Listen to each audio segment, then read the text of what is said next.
Creativa, escuela de joyería profesional. Si usted tiene el caso de un crimen que aún no ha sido resuelto, comuníquese con nosotros al 775-2585 o al correo electrónico denunciastv@juezjusto.com. Bien, Miguel, y esta semana tenemos una entrevista exclusiva. Así es, Marta Sofía, habló con nosotros el exministro del Interior, Fernando Rospigliosi. Muy claro, muy conciso, con sus duras críticas al gobierno central y sobre todo a los cambios que existen en el Ministerio del Interior. A continuación, la entrevista. Bien, en esta oportunidad nos encontramos con el exministro del Interior, el señor Fernando Rospigliosi, además analista político. Muy buenas noches y gracias por permitirnos esta entrevista, que es importante porque de alguna manera vamos a educar un poco al ciudadano respecto a lo que se está pasando en el Ministerio del Interior. ¿Cuál es la primera perspectiva que usted maneja de que el gobierno ha asumido la cartera del Interior y estos cambios que se han dado? Inclusive hay generales que han regresado, que han sido sacados de la policía. ¿Cómo ve usted estos cambios? Bueno, hay una enorme improvisación de parte de este gobierno. No tenían ningún plan sobre qué hacer con el Ministerio del Interior, no tenían ninguna idea de qué hacer con la seguridad ciudadana. Han nombrado como ministro del Interior a un comandante del Ejército que no tiene idea de lo que es la seguridad ciudadana. Hay gente que piensa que los militares saben de este tema, pero los militares no saben nada de esto, como obviamente no están obligados a saber tampoco, porque su tarea, la defensa nacional, es completamente distinta a la seguridad ciudadana. Y además hay que decir que el presidente Ollanta se había comprometido solemnemente a no poner militares en los ministerios de Defensa e Interior, y lo primero que hizo fue poner militares en esos ministerios. Y después han ido colocando a una serie de militares también en puestos claves del Ministerio del Interior, cosa que también es insólita. Eso solo ha ocurrido en las dictaduras, como en la dictadura de Fujimori y Montesinos, por ejemplo. Han nombrado como jefe de la DIGIMIN, de la Dirección de Inteligencia del Ministerio del Interior, a un coronel del Ejército en retiro que, como ha señalado el diario El Comercio, estuvo implicado en el caso Vaticano, en el caso del narcotráfico de los años 90, y que además trabajó en el Servicio de Inteligencia del Ejército en la época de Montesinos. Entonces, creo que esto es una muestra de lo desubicada que está esta gente. Y en lo que respecta a temas de seguridad ciudadana, pues no tienen ninguna idea de lo que hay que hacer y están dando, creo, palos de ciego, ¿no? El presidente de la República ha dicho que él va a dirigir la lucha contra la inseguridad ciudadana en el país, ¿no es cierto? Prácticamente se va a poner como líder de la CONASEB y aparte de esto va a manejar las estrategias a nivel nacional. ¿Va a poder hacerlo con todo el trabajo que tiene como presidente de la República? Evidentemente no. Ollanta no tiene idea de lo que es ser presidente de la República.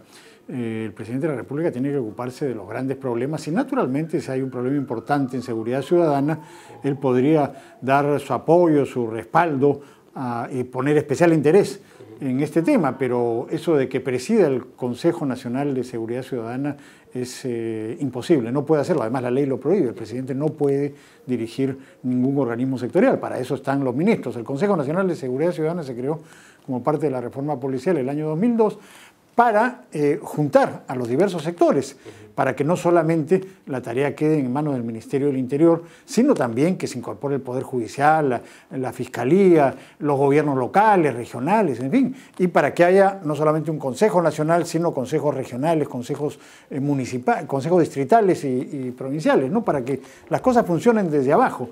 Esa es la idea, pero que el presidente de la República esté presidiendo ese consejo, eso no es cierto, no va a poder hacerlo, la ley no lo permite tampoco. O sea, estas personas muestran una enorme ignorancia hasta en los aspectos más elementales de lo que es la administración pública. Cuando usted tuvo la oportunidad de dirigir el Ministerio del Interior, se encontraron muchas falencias, se mejoraron en el camino, pero aún quedó más por hacer. ¿Qué es lo que le falta en todo caso, o qué es lo que por dónde debe empezar el Ministerio del Interior para luchar contra la delincuencia y el crimen organizado? Bueno, el problema fundamental es que la policía tiene que ser más eficiente. Eso implica luchar contra la corrupción dentro de la institución, modernizar los sistemas, los métodos y los recursos. Franco, ¿eso es una buena opción?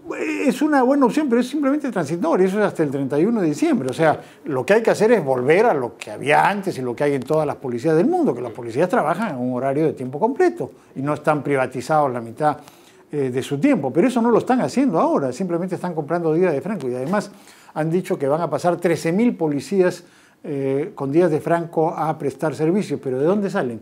Lo que yo he visto en el periódico es lo siguiente: 150 policías en Comas y 450 policías en el Callao, son 600. Faltan 12.400. ¿Dónde están esos? Dicen en Piura, Chiclayo y Trujillo, pero ahí no hay tantos policías, no hay 12.400 policías en esas zonas. ¿De dónde van a sacar? O sea, presentan cifras infladas que probablemente sean falsas y pretenden, digámoslo claramente, atarantar a la gente. Okay, no 13.000 policías. No, son medidas transitorias, está bien que lo hagan, pero que no son medidas que van a resolver los problemas de inseguridad ciudadana. Estamos esperando todavía Se le está cambiando el concepto al ciudadano, entonces se le está diciendo que hay una solución cuando en la práctica no hay. Hay solamente medidas paliatorias. Ahora, ojalá que tengan alguna idea de qué hacer. Ojalá que presenten algún plan, alguna propuesta realmente sustentada y que vaya a permitir que avancemos. De otro lado, han, en efecto, como usted decía, han puesto como, por ejemplo, jefe de la Dirandro, claro, al general Pasco Lamadrid. Ese general fue secretario del general Llanderas, que trabajó en la época de Montesinos y de Fujimori, fue director de la policía y fue ministro del Interior con ellos. Como parte de la limpieza que se hizo en el Ministerio del Interior cuando se restaura la democracia, este coronel en aquella época fue pasado a retiro, como muchos otros. Sí. Sin embargo, reingresó a la policía por la ventana con una decisión judicial. Y después no solamente reingresó, sino ascendió. Y ahora lo ponen al frente de uno de los organismos más importantes de la Policía Nacional, que es la Dirección Antidrogas. Y esto también tiene que ver con el regreso del que era ex jefe de Dirincri, que el famoso de los pistacos, ¿se acuerdan? El general ha regresado nuevamente. Félix Murga, que tuvo este asunto cuando era ministro Octavio Salazar, que inventó esta historia de los pistacos, que era una después se demostró una falsedad completa, puede ser una ridiculez que usaban para tapar otros asuntos oscuros que estaban ocurriendo en el ámbito de la seguridad. Y bueno, el general Félix Murga se prestó a este juego de Octavio Salazar y lo sacaron pues de la Dirección de Investigación Criminal y ahora ha regresado. ¿Usted cree que fue justa su salida del general? Bueno, quien comete un error de esa naturaleza tiene que cargar con su responsabilidad, ¿no? O sea, ellos inventaron esta historia absurda de que había pistacos que sacaban grasa de la gente y esto ocasionó un escándalo internacional porque dijeron que lo vendían a Europa. Entonces los europeos dijeron, oiga, estamos usando grasa de seres humanos y se armó un escándalo internacional, una barbaridad, una mentira grotesca que inventó Octavio Salazar con la complicidad de este general, desgraciadamente. Entonces él tuvo que pagar y ha regresado otra vez a este cargo. Entonces se prestó para esa barbaridad de Octavio Salazar. ¿Se prestará para otra del actual ministro? No lo sabemos. ¿Descalifica el hecho de que el ministro sea militar, haya sido es un militar en retiro y aparte eso empresario? Poco, casi nada conoce en temas de estrategia y seguridad ciudadana. ¿Tendría que rodearse de mejores asesores o tendría que dar un paso al costado si en un corto plazo no hay una solución a la inseguridad? Bueno, eso es difícil decirlo, pero yo creo que no tienen idea de qué están hablando, ¿no? Dijeron la semana pasada que en 90 días iban a reducir a la mitad la delincuencia en Lima. Eso es absolutamente imposible. Así si eran todas las cosas buenas. La lucha contra la delincuencia es una lucha que tiene que ir dando frutos en el tiempo. No es una cuestión de 3 meses. Es imposible, ni aquí ni en ninguna parte del mundo. Después han dicho, en 60 días, o sea, en 2 meses se va a reducir 35% la delincuencia. Están diciendo cosas sin sentido.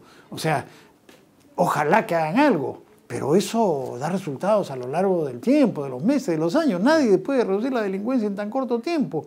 Entonces, creo que no tienen idea de qué están hablando, en qué se han metido, y lanzan cifras, lanzan ideas un tanto descabelladas.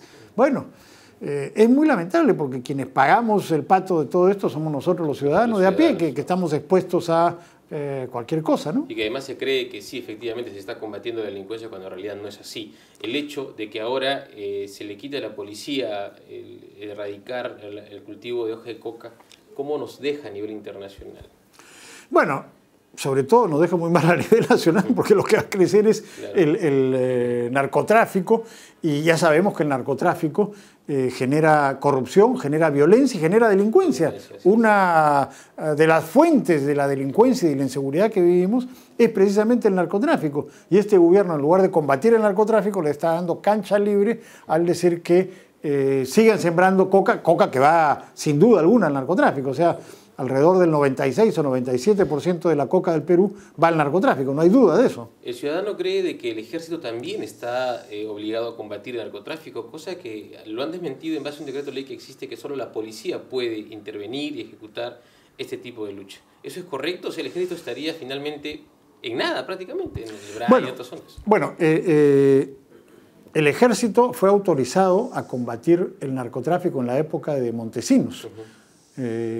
Y el resultado fue desastroso, porque la corrupción en el Alto Guayá, que era en esa época el lugar principal de producción de coca, bueno, la corrupción fue generalizada. Entonces los mismos militares se dieron cuenta de que ya la cosa estaba desmoronando al ejército, y en el año 96 se cambió la ley.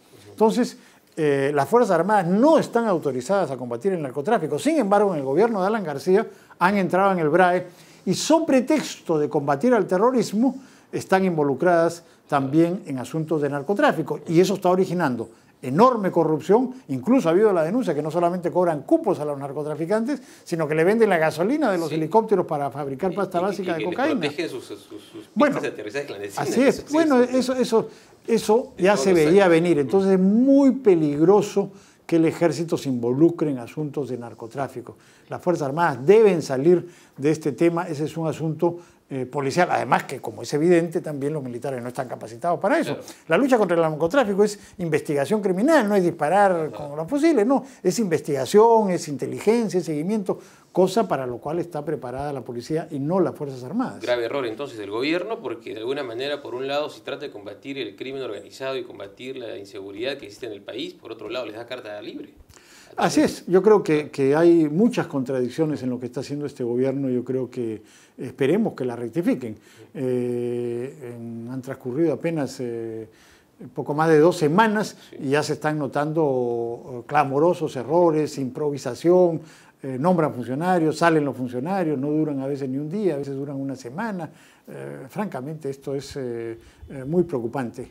Finalmente, las consecuencias que puedan dejar estas acciones que está tomando el gobierno, no solamente por el tema de seguridad, sino también por el tema del cultivo de la hoja de coca, las consecuencias que puedan dejar hacia el país, en realidad, que está en pleno crecimiento y una base económica plenamente sólida.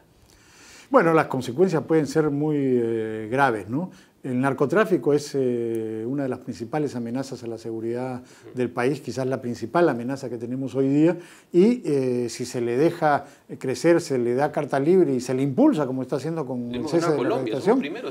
Bueno, ya hace rato que pasamos a Colombia, ¿no? Y Colombia está realmente reduciendo y erradicando mucho, pero acá están en la política inversa. Entonces, yo creo que eso es muy peligroso, y en la seguridad ciudadana también es muy peligroso, porque las inversiones, por tanto la creación de empleo, dependen en mucho de que haya un ambiente de seguridad. Nadie invierte en un país donde te pueden asaltar, te pueden matar, te pueden robar. Entonces yo creo que no se está generando un ambiente propicio para que todo este desarrollo económico que hemos tenido en los años pasados siga funcionando. Se mantiene firme en que hay mucha improvisación en todo esto. Bueno, eso es evidente, ¿no? Los cambios estos que se dan, que nombran a un funcionario, sale el otro, que dicen una cosa, dicen otra, se contradicen, dicen que suspensión indefinida de la erradicación de la hoja de coca, después dicen no, es suspensión temporal.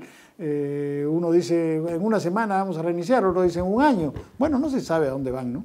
Muy bien. Muchas gracias, don Fernando, por su entrevista y gracias, deseamos éxitos. Muy amable. Gracias. Rojas Motor.